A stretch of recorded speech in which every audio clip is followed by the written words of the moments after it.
ভিক্ষুক রাস্তা দিয়া যায় আর জমিদারের পুত্রবধূও যায়। একজন সামনের থেকে আসতেছে, একজন সামনের দিকে যাইতেছে। দুইজনের ক্রসিং এর সময় ভিক্ষুকের গায়ের কাদা জমিদারের পুত্রবধূর গায়ে লেগে গেছে। সে দুনিয়া আন্ধার করে ফেলছে, স্বামীকে ডাইকা নিয়ে আসছে, বলছে ভিক্ষুক আমার কাপড় নষ্ট করে দিছে। সে শুধু ভিক্ষুক ছিল না, বৃদ্ধ ছিল। বৃদ্ধ ছিল না শুধু, জীর্ণ ছিল, শীর্ণ ছিল। শরীরে কাপড় ছিল না, ফাটা চিরা কাপড় ছিল।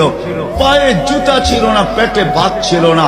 জমিদারের পুত্র সইতে পারে নাই, যৌবনী শক্তি সয়তো সয় কি কইরা তার স্ত্রীর গায়ে ভিক্ষুকের কাদা।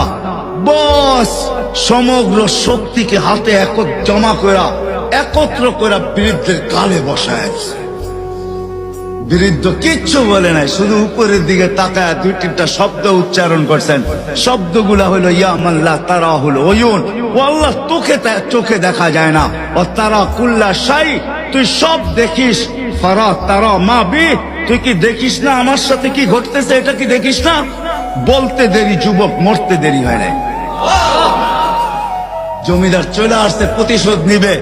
বৃদ্ধের একদিকে মুস্কি হাসি, একদিকে বলতেছে প্রেমের খেলা এমনই হয়। জিজ্ঞাসা করছে কিসের প্রেমের খেলা রে?